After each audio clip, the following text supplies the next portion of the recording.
ใจโยใจโจแก้วเพลี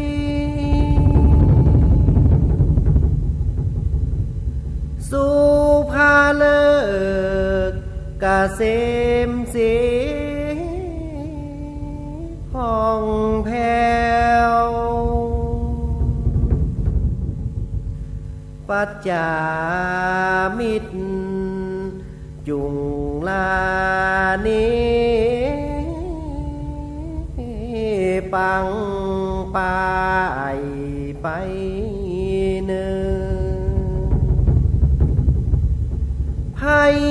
ญาจุงกาดแก้วเลิศแล้วเจียงคาน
ขอนอบน้อม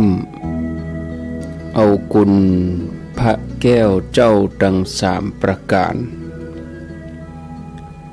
อันมีพระพุทธพระธรรมพระสงฆ์คุณพ่อคุณแม่คุณครูบาอาจารย์คุณศีลธรรมกรรมฐานจงมาปกห่มรักษาครูบาอาจารย์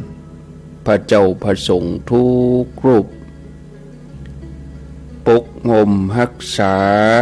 บ่ออกไม่ออกศรัทธาท่านสาธุชนคนดี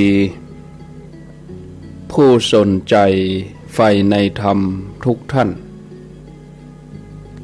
ขอถวายความเคารพแสดงความนับถือพระมหาเถระพระเถรานุเถระ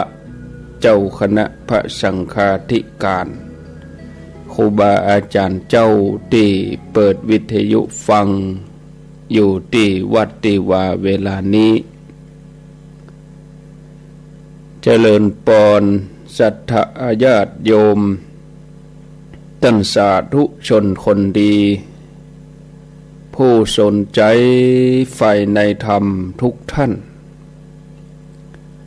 ขอถวายความเคารพแสดงความนับถือพระมหาเถระพระเถรานุเถระเจ้าคณะพระสังฆาธิการครูบาอาจารย์เจ้าที่เปิดวิทยุฟังอยู่ที่วัดที่ว่าเวลานี้เจริญปอนศรัทธาญาติโยมท่านสาธุชนคนดีผู้สนใจใฝ่ในธรรมทุกท่านอรุณสวัสดิ์ธรรมะสวัสดีสวัสดียามเจ้าศรัทธาญาติโยมท่านผู้ฟังทั้งหลายยินดีต้อนรับเข้าสู่รุ่งอรุณวันใหม่ปะกันเจ้านี้เป็นเจ้าของวันอาทิตย์ที่4เดือนกรกฎาคม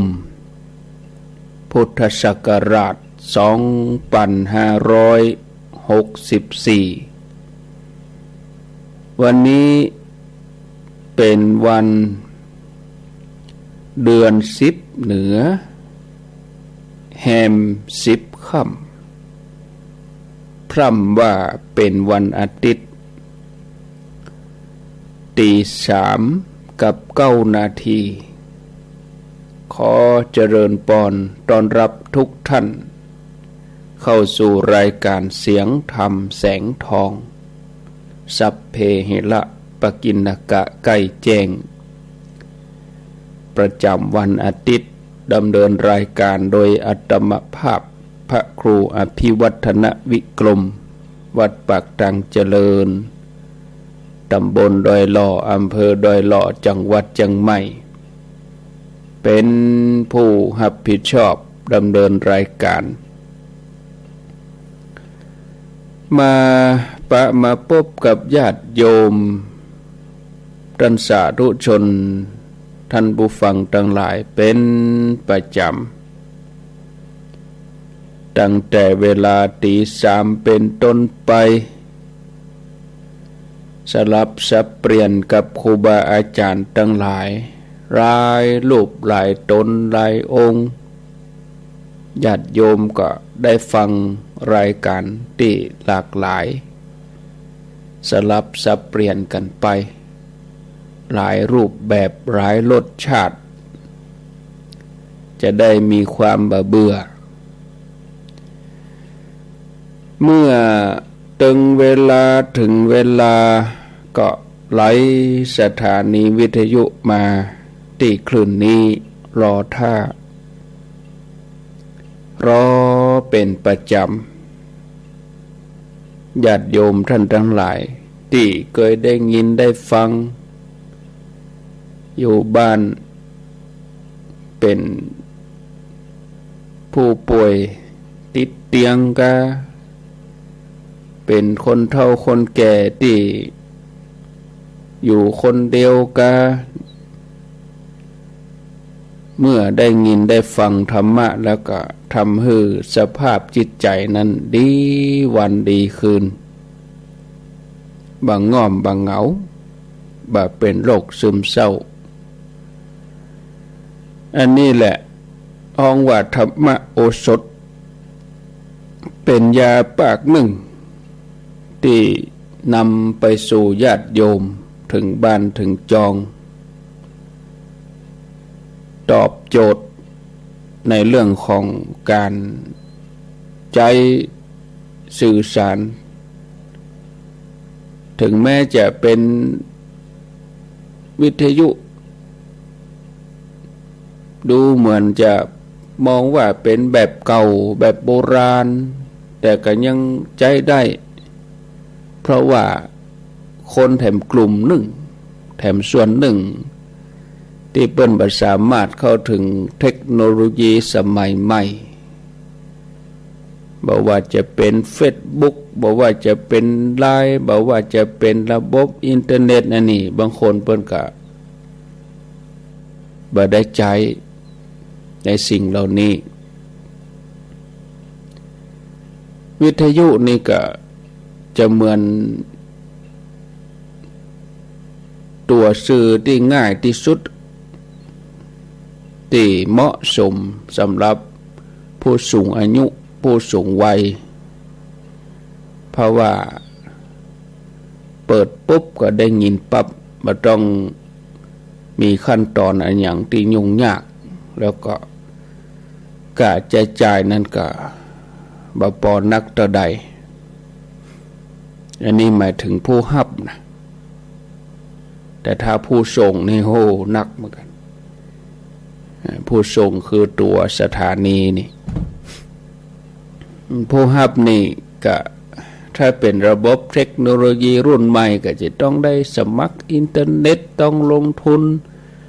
ซื้อโทรศัพท์จ่ายค่าอินเทอร์เน็ตไปที่จะฮื้อออนไลน์ทางโทรศัพท์นี่มันยุ่งยากวิทยุนี่มันบ่ยุ่งยากเสียบปลั๊กก็ได้ใส่ฐาน3 ก้อน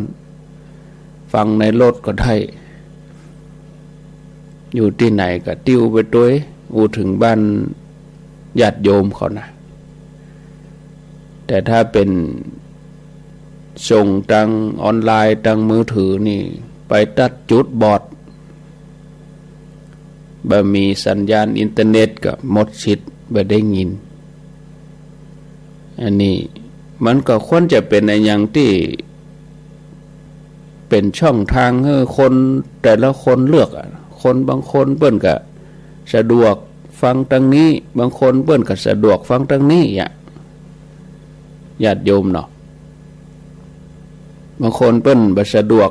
วิทยุบ่สะดวกฟังทางมือถือบางคนเปิ้นบ่สะดวกฟังทางมือถือเปิ้นก็สะดวกฟังทางวิทยุมันมีหลายอย่างแต่ก็จะทำให้คนเฮานั้นชอบเหมือนกันหมดนี่มันก็เป็นไปบ่ได้เหมือนเดียวกันรายการแต่ละรายการก็ญาติโยมเขาจะชื่นชอบเหมือนเดียวกันหมดมันก็เป็นไปบ่ได้อย่างช่วงเวลาอย่างเอี้ยคนที่เปิ้นสนใจเปิ้นก็ไหลมาฟังเองที่เปิ้นทำงานนักเหน็ดเหนื่อยเปิ้นก็พักผ่อนเหียที่เปิ้นบ่สนใจเปิ้นก็มาฟังเปิ้นสนใจเปิ้นก็ฟังซึ่งมันเป็นเรื่องที่เฮาไปบังคับกำหนดอันหยังบ่ได้มันอยู่ที่ความสมัครใจการสำรวมกายวาจาใจให้สงบแล้วจะได้โดยตามแนวทางของอริยะเจ้าทั้งหลายทีนี้เราจะต้องรู้แล้วว่าการที่จะโดยตามหอยของพระอริยะเจ้าทั้งหลายนั้นต้องทำอย่างใดทำอย่างอื่นบ่ได้จิตใจฟุ้งซ่านมันบ่ดีต้องมีสติทุกอิริยาบถแล้วก็งดเว้นทุกสิ่งอย่างให้สำรวมตาหูจมูกลิ้นกายใจให้ครบถ้วนอันนี้ก็จะทำให้จิตใจนั้นสดชื่นบ่ห่อเหี่ยวแล้วก็พยายามทำอย่างนี้ตลอดเวลาที่ยังมีลมหายใจอยู่รักษาจิตให้สดชื่นจะไปทุรนทุรายบดีให้จิตใจนั้นเร่าร้อนเหี่ยวแห้งถ้าปล่อยให้มันเศร้าหมองความเศร้าหมองควบคุมไปเรื่อยบ่มีการพิจารณาก็เป็นช่องทางให้กิเลสนั่นเข้ามาในที่สุดก็ละกิเลสบ่ได้แล้วจะมาประพฤติปฏิบัติตามหลักคำสอนของพระพุทธเจ้าก็บ่ได้แต่ที่การดูลมหายใจเนี่ยมันเป็นเรื่องง่ายที่สุดทำให้เป็นเรื่องยากไปเสียง่ายที่สุดปฏิบัติโดยการดูลมหายใจนี่เพราะมันเป็นสมบัติของทุกคนอะดูลมหายใจเข้าออกเนี่ยพิจารณาสตินี่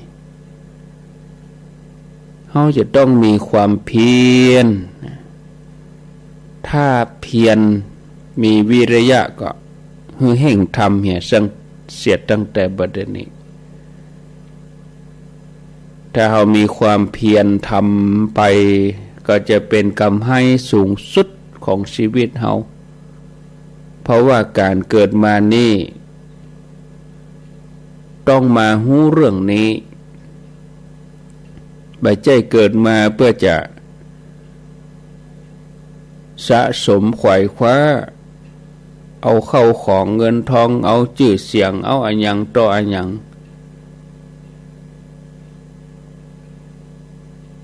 มันบ่ใช่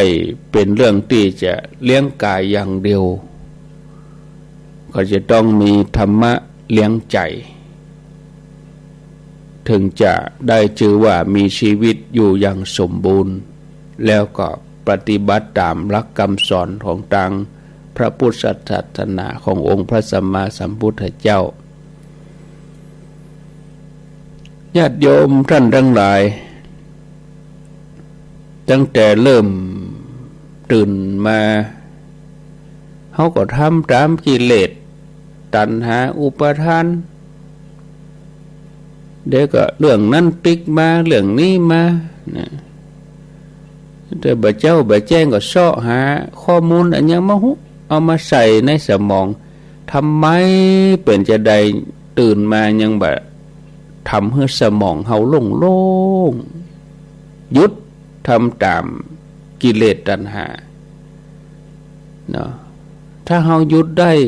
เฮาก็ได้กำไรไปวันหนึ่งเนี่ยโอ้วันนี้เฮาบ่ได้คิดเรื่องอื่นเลยทีนี้เฮาจะเนี่ยอันยังต่ออันยังนี่ต้องระมัดระวังเพราะว่าประเด็นนี้มันน่ากลัวญาติโยมเนี่ยโอ้ถ้าเริ่มตื่นมาแม่เจ้าก็เอาละคิดเรื่องอื่นน่ะมันเป็นการขาดทุนในใจมันบ่ใจเรื่องของเงินทองเข้าของอะไรอย่างน่ะเอาเรื่องใจเรื่องจิตเฮานี่เป็นใหญ่ตื่นเจ้ามานี่จิตก็บ่นิ่งละอ่ะโอ้แล้วต่อไปนี่จะต้องทำอย่างอีตลอดชีวิตกะมันบ่ใช่เรื่องชั่วคราวนะญาติโยมถ้าว่าเฮาทำบ่ได้แล้วเฮาก็ทุกข์อยู่กับตัวเองอยู่ในใจตัวเองปล่อยให้กิเลสนั้นเผาลนทีนี้ถ้าเฮาเพียรที่จะเผากิเลสพิจารณาไว้อย่างที่เคยบอกญาติโยมเขาว่าเกียมครั้งแถมบัดถึงเดือนน่ะครั้งแถม20 วันน่ะวันนี้วันที่4แถม20 วันก็เข้าวัดษาแถม2 ศีลเท่านั้นน่ะ2 ติดนะญาติโยมท่านทั้งหลายติดหน้านี่ก็มาเดนี้แฮม10 ค่ำนี่เนาะศีลหน้านี่ก็เดือนดับละแล้วก็เดือน10หลังออกมาแฮม8 ค่ำแล้วก็แฮมกรรมก็เดือนเพ็งเลยอ่ะแฮม2 ศีลทั้งอันเนี่ยเนาะข้างแฮม2 ศีลจะเข้าพรรษาถ้าเราปฏิบัติโดยการยึดเอาหลักธรรมะข้อวัดปฏิบัติที่ตัวเองที่จะต้องทำแล้วเราก็จะรู้ว่าการอยู่กับความสงบของใจนั้นมีอานิสงส์จะได้เราจะได้ก่อเกิดความรุ่งเรืองโดยสติปัญญา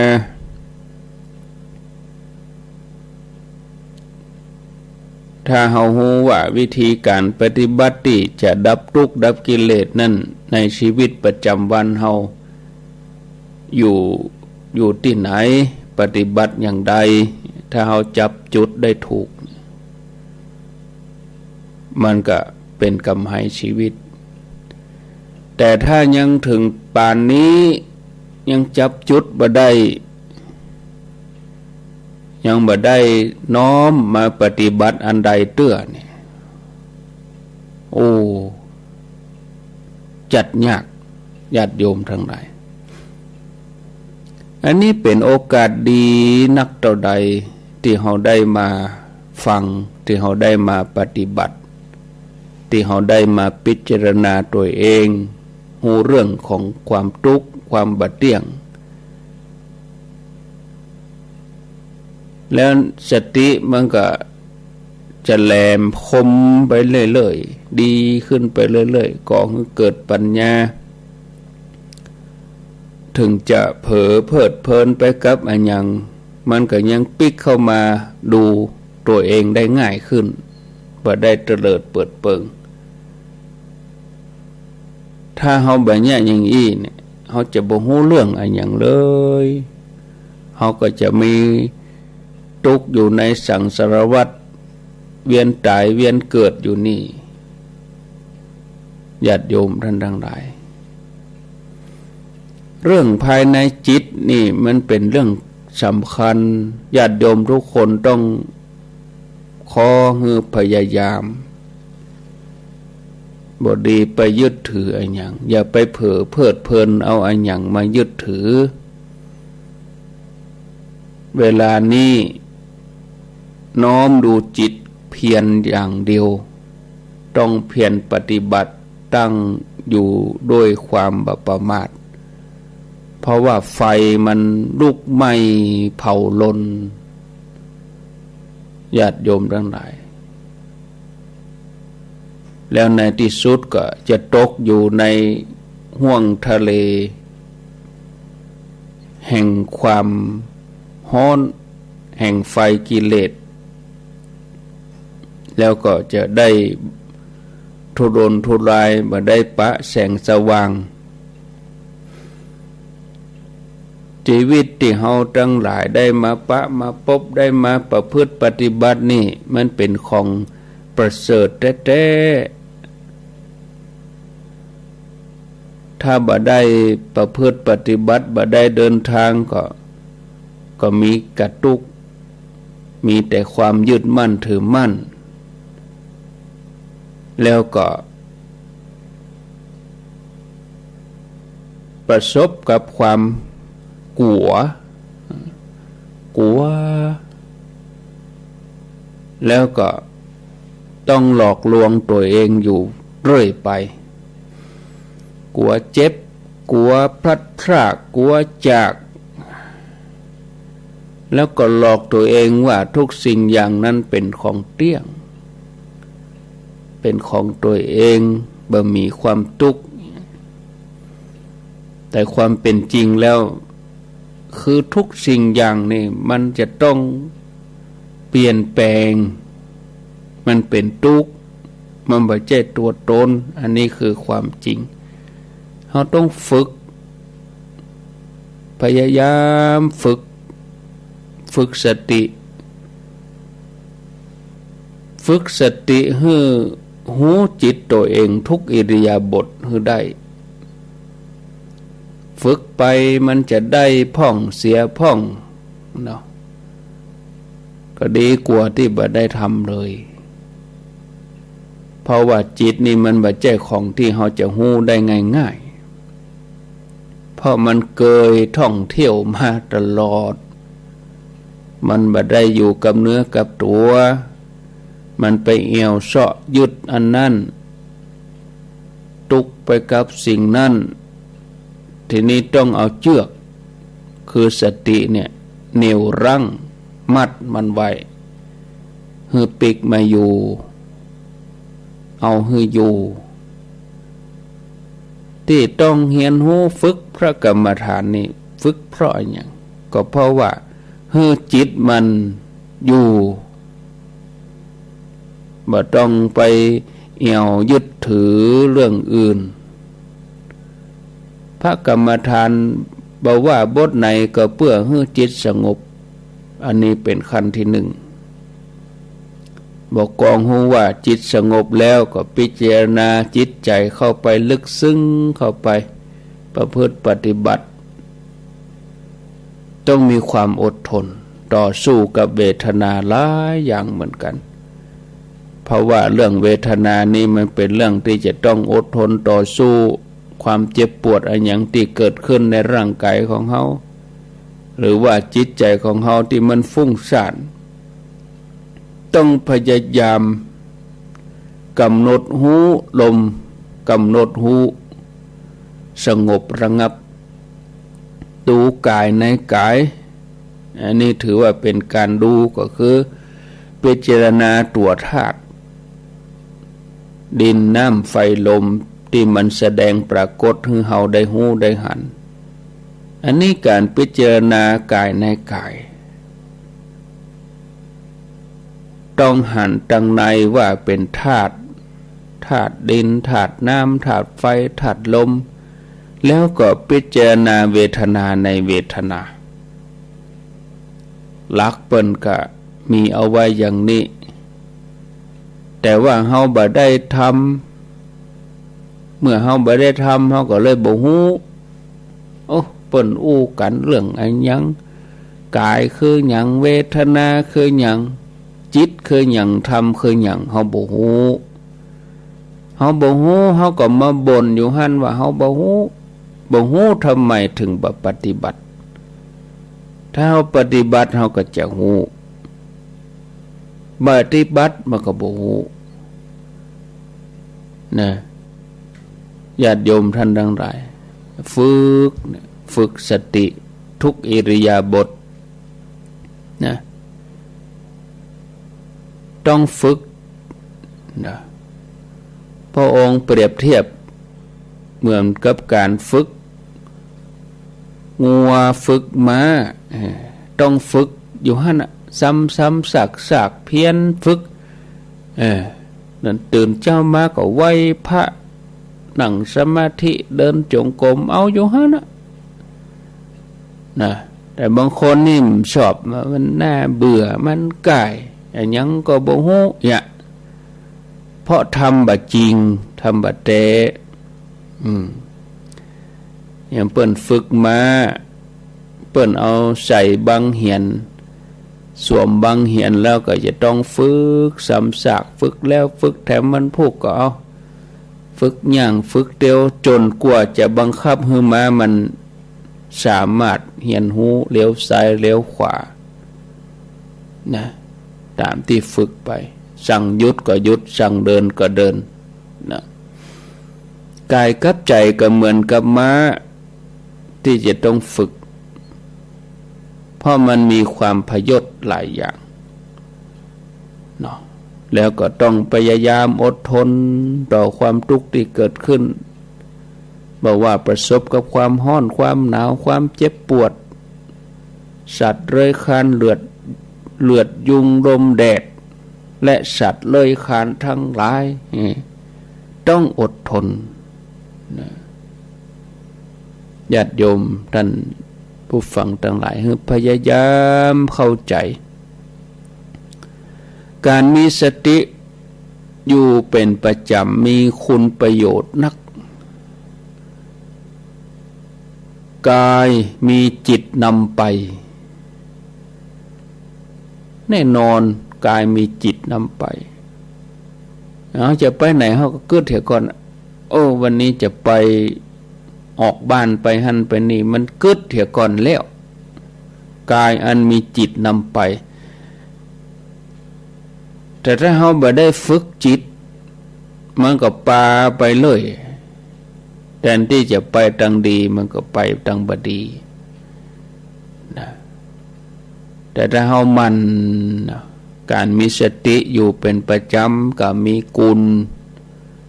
พอจิตเป็นธรรมชาติที่จะต้องรับอารมณ์เมื่อมีสติหู้อยู่การรับผัสสะอย่างเสียงอย่างญาติโยมเขาฟังวิทยุอย่างเสียงนี่ก็ถ้าเราดำรงจิตในความเป็นปกติบ่ออกไปทางอื่นนะพิจารณาสักแต่ว่าได้ยินแล้วเขาก็ฮู้ว่าการดูจิตมันเป็นอย่างนี้แล้วนะการอบรมจิตนี่มันเป็นอย่างนี้ดูได้ด้วยตัวเองอันนี้เขาก็มีการพิจารณาประกอบนะเพ่งเข้ามาที่ตัวเองเนาะเพ่งดูจิตมุ่งที่จะทำลายนิวรณ์ถึงแม้ จิตอันนี้มันจะไปพอใจกับรูปเสียงกลิ่นรสสัมผัสอันอย่างก็ตามหรือบางทีมันจะมีความฟุ้งซ่านมีความง่วงเหงาหาวนอนอันอย่างที่สุดหมู่นี้หลักสติหลักความรู้มันก็อยู่ที่การดับอยู่ที่การบะเผลอไปเพลิดเพลินอยู่ที่การหูเนี่ยหูมีสติตื่นหูนะขณะที่เขาเผลอไปบางทีก็เอาเรื่องต่างๆมาปรุงแต่งทำให้จิตนั่นหวั่นไหวอันนี้เขาก็ลองสังเกตดูถ้าว่ายึดหลักนี้ได้จิตก็บ่เร่าร้อนบ่เศร้าหมองต้องพยายามทุกอิริยาบถนะญาติโยมทั้งหลายการมาพิจารณาฝึกเขาก็ต้องสังเกตพอไปว่าเขาบ่ได้กำหนดบ่ได้พิจารณามันดับทุกข์ดับโทษบ่ได้เขาต้องมีการกำหนดต้องมีการพิจารณาเขาจะต้องฝึกสติต้องมีการกำหนดพิจารณาให้ลึกซึ้งถ้าบ่ทำอย่างนี้ก็บ่มีทางที่จะหูเผลอแป๊บเดียวมันก็เผลอไปละเผลอแป๊บเดียวมันก็เผลอไปปรุงแต่งไปคิดไปจำมาอย่างต่ออย่างจิตมันก็บ่สงบสักเตื้อเพราะนิวรณ์เข้ามาปรุงให้ฟุ้งซ่านทีนี้ถ้าว่าบ่ฟุ้งซ่านมันก็เกิดความห่วงก็มีนิวรณ์นี่มันเป็นเรื่องสำคัญแต่ถ้าเรายืนหลักสติได้แล้วก็เอาชนะได้หมดเอาชนะกามฉันทะเอาชนะพยาบาทเอาชนะถีนมิทธะเอาชนะอุทธัจจะกุกุจจะนะแล้วก็เอาชนะวิจิกิจฉาถ้าเราทำได้ถูกวิธียืนหลักความรู้ให้ดีมันก็ดับทุกข์ดับโทษแล้วก็พิจารณาปล่อยวางไปเรื่อยๆอันนี้เป็นเรื่องสำคัญเราต้องสนใจเนอะญาติโยมกันดังไหว้พระตั้งการได้สวดมนต์ภาวนาเพราะการได้มาปฏิบัตินี่เป็นการรวบรวมความรู้เข้ามารู้สึกตัวทั่วพร้อมพิจารณาเข้าไปตั้งในต้องฝึกเสมอแม้แต่ว่าที่เปิ่นสิ้นอาสวะแล้วเปิ่นก็ยังต้องฝึกนะเปิ่นยังต้องพิจารณาดูธาตุตามธรรมชาติเท่านั้นพุทธองค์ยังทรงบอกให้ปฏิบัตินะทุกขณะทุกลมหายใจถ้าเราอยู่ในอิริยาบถใดเนี่ยบัดเดี๋ยวนี้เกือบ100 คนนี่เกือบถึง100นอนน่ะบัดเดี๋ยวนี้ก็ยืนเดินนั่งนอนบัดเดี๋ยวเราอยู่ในอิริยาบถนอนเราก็ดูกายตัวเขาตรงก็มือเขาไว้ที่ไหนดูลมหายใจพิจารณาดูลมหายใจมันเป็นการทำให้จิตสงบแต่ต้องหายใจให้พอดีการดูลมหายใจนี่เปิ้นว่าเป็นอานาปานสติเอามาฝึกพอลมหายใจนี่มันเป็นของเฮาเนาะเอาลองมาฝึกพอลมหายใจเพื่อจะให้จิตตัวนี้มั่นคง บ่ฮื้อมันเอวไปกระสับกระส่ายไปเลยแต่ว่าบางทีเฮาจะเอาแบบง่ายๆมันบ่ได้มาโดยง่ายนะญาติโยมพระพุทธเจ้านี่โอ้กว่าเปิ้นจะได้นี่แต่บัดนี้ที่พระองค์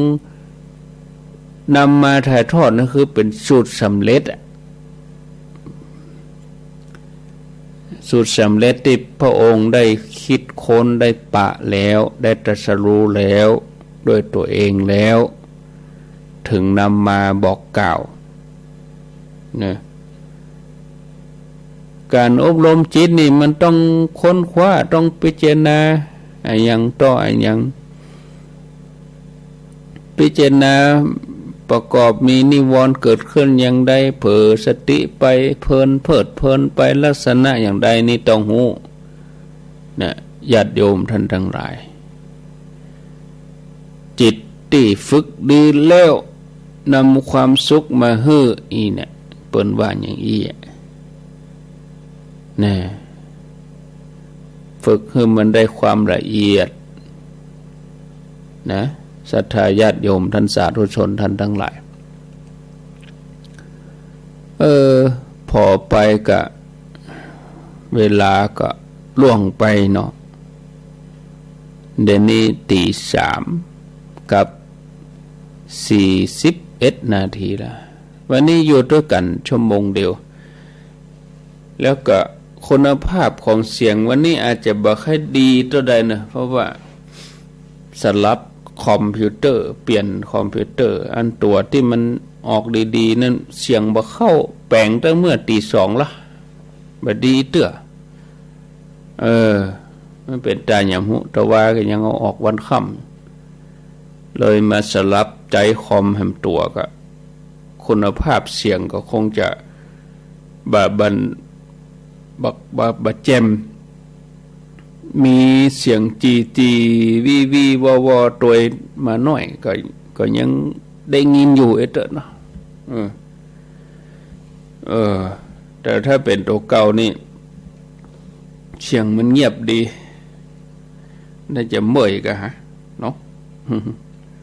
บางคนเฮาใจตึงวันอันนี้เสียงบ่ค่อยดีตอนนี้มันดังวีมันดังมันฟังมันเหมือนเสียงมันบ่สะอาดมันเป็นตาคอมพิวเตอร์เนอะตัวเสียงกัดเสียงอาจจะมีปัญหาเดี๋ยวก็วันนี้ให้ช่างมาดูตัวนี้มันผู้ก็ดีญาติโยมท่านทั้งหลายบางทีมันเล็กๆน้อยๆวงจรแจ็คเสียบหันมาวนเข้าเสียบนี่อันนี้ไปเสียบเข้าหันเนี่ยอุปกรณ์มันนี้มันเป็นอุปกรณ์ไฟฟ้านะศรัทธาญาติโยมท่านผู้ฟังทั้งหลายก็ตะวานี่วันเสาร์รายการมาเจ้าบะหมี่มาเจ้าตะวานี่เป็นธรรมะภาคภาษาปากญอวัดจันทร์กัลยาณิวัฒนาแล้วก็ช่วง 6 โมงก็เป็นท่านพระครูวัดวังสิงห์คำมาค่ำมาแรงก็6 โมงปลายแม่แรงก็เตื้อยเข้ารายการบัตันสักคำตะวานี่ปีกจากดอยนางแก้วมาถึงวัด4 โมงปลาย5 โมงก็ทำงานอันนั้นน้อยนิดๆหน่อยๆก็หมดไปแล้ว2 ชั่วโมงมันตันไหนเนาะเลยไม่ได้เข้ารายการสักคำตะวาแม่แรงเบิร์ดนี่มันได้ไปไหนนี่ตันเบิร์ดนี่ได้เข้ารายการแม่แรง6 โมงพุทธะจะมีวันเสาร์วันติดนะเอาเตอีก่อนเนาะญาติโยมมีอันยังจะจะจ่าวันนี้ปั่นเวลาให้หน่อยปั่นเวลาให้15 นาที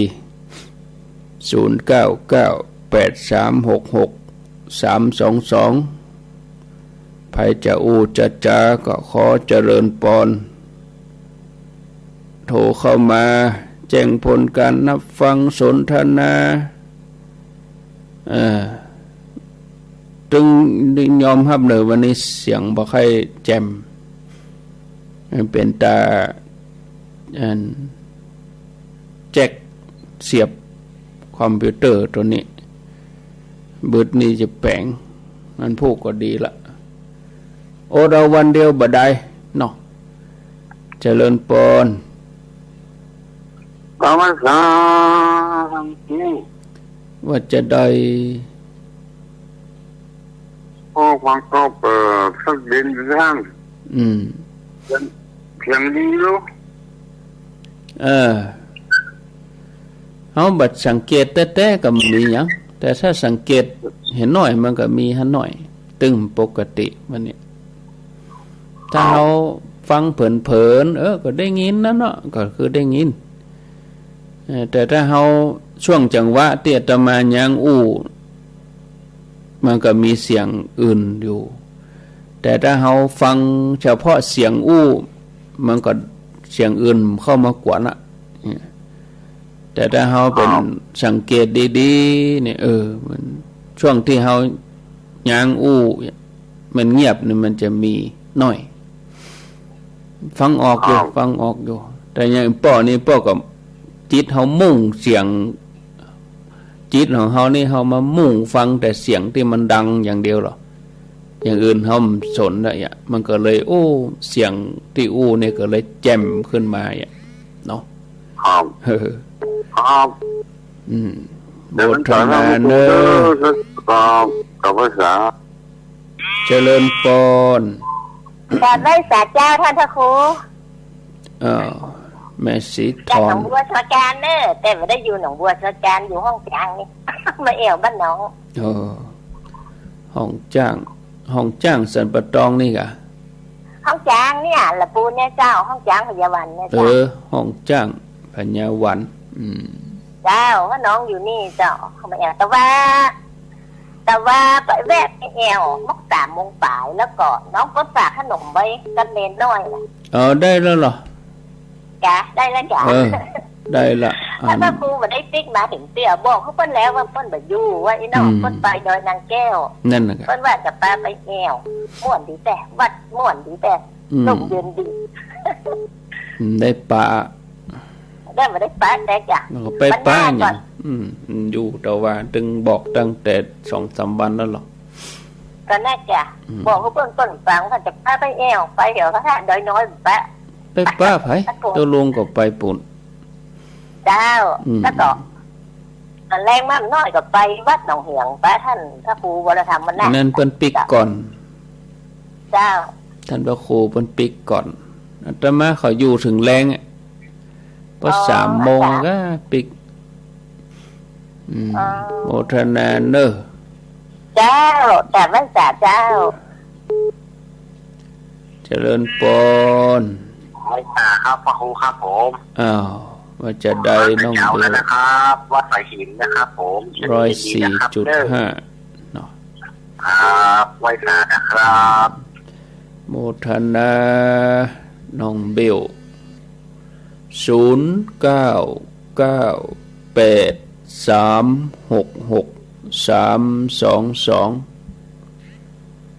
เจริญปนไว้สาครับจากดังใดนี่ก็ใหม่ม่วงก่อนใหม่ม่วงก่อนบ่เสริมกะครับได้ยินทีก่อนนี่มีชัดเจนดีครับฟังที่อันฮงวัวนี่กะฟังนั่นแหละแกฮงวัวนั่นแหละสีดังตันไปเลยจะประจันเตียนก่อนปีนี้งดก่อนมันสถานการณ์บ่เอื้อไม่มีไม่ไปต่อเตียนเนี่ยมันได้รองดปีนี้มันเหตุการณ์นี่มีเตื้องดไปก่อนพอมีจะได้ไปก่อนไปเตื้อ ตานวัดเฮาหันเนอะ ครับ โอ้ แต่วิญญาณมันหลอน น่ะกันโอ้เดี๋ยวเอาตานวัดเฮาหันเหียปีนี้เอาตานวัดไผวัดมันก่อนเนอะ ครับว่าจะครับ ตานวัดเฮาหันก่อน ดูแลวัดตัวเองตานวัดเฮาหันเนอะเจริญปน กับนมัสการท่านอาจารย์ อ้าวบ้านใหม่สวรรค์ ครับ แต่กี้ใหม่ม่วงก่อนไปเดี๋ยวนี้ใหม่สวรรค์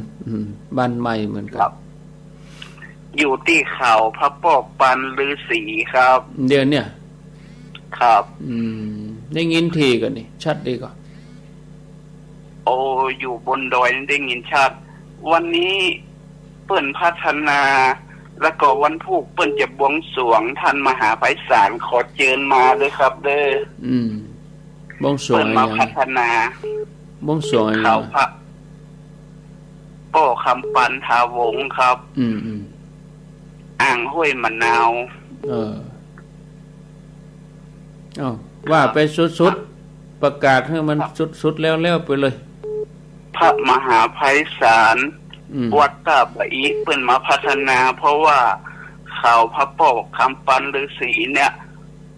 อยู่ได้กว่า20 กว่าปีมามีไผมาพัฒนาครับขอเชิญนะครับ วันหน้ามีโอกาสมานะครับโมท ผู้ นา คนบอกบุญครับสวัสดีสาธุสายต่อไปเจริญปน เจ้าไอ้ตาเจ้าท่านพระครูเจ้าพระน้อยเนอเจ้าวันนี้ยายมีเตือนภัยใกล้ตัวนะเจ้าเนาะแต่ว่าก็โทรบอกทางกับกังนะเจ้าเนาะที่เมืองนอกนะเจ้ามีคนที่เป็นโควิดในเข่าห้องน้ำนะเจ้าคุณตีไปเข่าเต้นนะเจ้ามันจะปิ้งตัดติ้นเหมือนกันทุกคนพอมันฝังอยู่ในเนาะพอจะอ่านนะเจ้าทุกท่านที่ไปเข้าห้องน้ำสาธารณะนะเจ้าจะไปเอาผ้าพิดังออกนะเจ้าให้ใส่ได้2 จันก็สังดีนะเจ้าเพราะความจำเป็นได้เอาไปทิ้งไม่ได้ยากก็ต้องได้เข้าห้องน้ำสาธารณะอยู่นะเจ้าเนาะอย่างห้องน้ำส่วนตัวเนี่ยย้ายนี่อย่างการมันมี10 กว่าห้องย้ายเพราะมันเด้งออก3 ห้องละห้องละลูกเต่าของย้ายนะเจ้า13 คูณย้ายทั้งคุณจิ้งแบ่ง4 ครอบครัวเดี๋ยวจะกินด้วยกันในต่างแต่โควิดมานี่นะเจ้าเตือนภัยใกล้ตัวนะเจ้าเข้าห้องน้ำสาธารณะอย่าเอาผ้าปิดดังออกนะเจ้าไอ้สาเจ้าสายต่อไป0998366322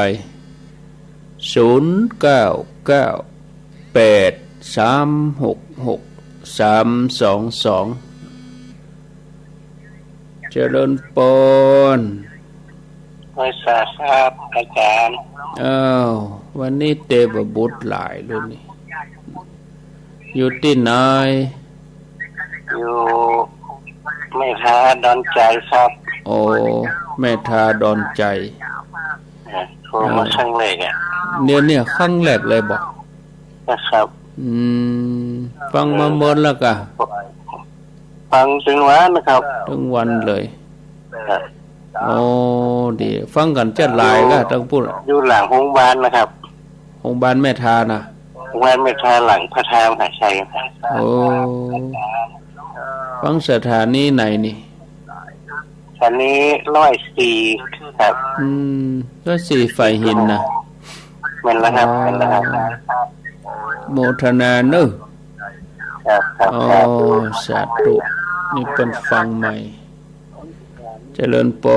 นจากสมัครการเจ้าค่ะท่านผู้โทษจากที่ไหนฟังอยู่ไหนฮะท่านนันทรามเจ้าฝังนันทรามฝังดีเนาะได้ฟังเสียงตุ๊กนี้อยู่เนี่ยได้ยินหลวงตาได้ยินตากูก็ค่ะสาธุเจ้าลูกเจ้าเหมือนกันแต่มีหั่น2 คนดีละเจริญปนข้าพเจ้าเจ้าท่านพระครูฟังอยู่ชัดเจนดีเจ้าไม่วางนาใจไม่วางนาชาย เจ้าเมืองลี่บุญเนาะเจ้าโมทนา10350เจ้าสาธุเนอเจ้ากราบไหว้จ่าท่านก็อันเนี้ยมิติเหล่านี้นี่เปิ้นจะพอออกฮะคนที่เปิ้นคิดนโยบายที่จะจัดการเรื่องสื่อภาคประชาชนเนี่ย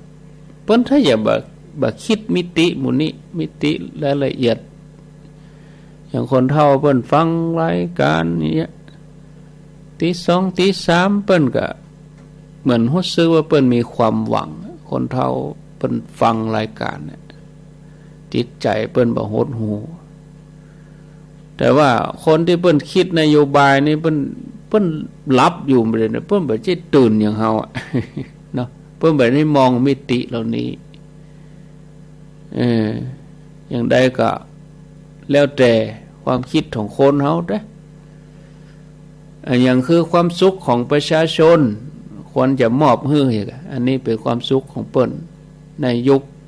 นี้โรคภัยไข้เจ็บกำลังเบียดเบียนเข้ามาสภาพกายก็ย่ำแย่ไปให้สภาพจิตใจย่ำแย่ไปแถมเราจะเอาอย่างมาทำให้สภาพจิตใจฟื้นฟูก็มีเพียงแต่ธรรมะแต่อันแหละแต่เราไปปิดช่องทางที่จะทำให้เข้าถึงประชาชนอย่างหมู่เฮาเนี่ยถ้าเฮาบ่ได้ฟังเห็นแล้วเนี่ยใหญ่บ่เหลืออาตมาบ่เข้าตรงเวลาเหตุสักเกินชั่วโมงนี่ยังโทรศัพท์ฮับบ่วันบ่ไหวกูเตื้อนี่ญาติโยมเขาตี2เกินเอาละลูกกันละอย่าถ้าลองเฮาไม่ได้เปิดสักตี2เกินนี่นะเอาละโทรศัพท์ตะกี้ก่อนหน้าตะกี้กันน่ะ2-3สายเปิ้นโทรมาก่อนนั่นน่ะเนาะก็แปลกดีเพราะว่าตัวนี้คงจะฝังอยู่ในดวงจิตของญาติโยมเขาทั้งหลายไปแล้วฟังแล้วเปิ้นมีความสุขใจคนคิดนโยบายก็คิดแหมอย่างมองไปแหมอย่างมองไปแหมมุมมองต่างมุมก็แล้วแต่เนาะอันนี้นะแต่ถ้าบอกให้คนเฒ่าว่าต่อไปเขาต้องปรับเข้าไปอยู่ในช่องทางสื่อใหม่เน้อคนเฒ่านี่คงจะพับบ่ได้นะท่านพระครูอู้อย่างนี้ ก้อยๆบอกให้ฟังเพื่อจะเกียมใจได้จะเป็นอย่างอี้ทั่วประเทศในปี65นี้ปีนี้64เนาะภายในวันที่4ที่5เมษายนเนี่ยจะทั่วประเทศเลยสำหรับวิทยุชุมชนวิทยุที่เป็นยังฝ่ายหินเป็นยังเมืองฝางเป็นยังนี้นะจะเย็นระนาบเดียวกันหมดแหละเนาะก็เดี๋ยวก็รอติดตามพอความจริงอาตมาก็บ่อยากจะเอาเรื่องของนโยบายเพิ่นมาอู้นะใครอู้กับธรรมะอย่างเดียวละเจ้ามาเฮาก็อู้ธรรมะเนี่ยข้ามมาก็อู้ธรรมะแต่ว่าบางอย่างต้องอู้เพราะเพื่อจะให้เตรียมตั๋วเตรียมใจได้ตันถ้าวันนั้นมาถึงเฮาคนเฒ่ามันได้เตรียมตั๋วตันมันจะฮับบ่ไหวคนเฒ่าบางคนเนี่ยอาจจะเป็นโรคความดันไปเลย เนาะอาจจะจะเดือดร้อนลูกหลานนักเลยล่ะเอามาคิดถึงแต่คนที่เพิ่นอยู่ตรงบนพอเนี่ยเพิ่นมองเพียงจุดเดียวจุดน้อยๆแต่ว่าอันน้อยๆเนี่ยมันทำให้กระทบกระเทือนไงศรัทธาญาติโยมนะจะยังใดก็ก้อยฟังกันเนาะญาติโยมอาตมาลาตรีก่อนญาติโยมท่านทั้งหลายต่อไปก็ฟังท่านพระครูวรธรรมนาถวัดหนองเหียงเป็นประจำทุกวันอาทิตย์แล้วก็6 โมงปุ้นในเครือข่ายขึ้นสีขาวนั่นก็จะเป็นท่านอาจารย์วรรณชัยชยานันโท ถ้าเป็นฝ่ายหินนี่ก็จะเป็นท่านพระครูวิสิตศรีลาภรณ์เป็นเมืองฝางก็ทำวัดเจ้าลาไปก่อนเนอะอายุวันโนสุขังปลัง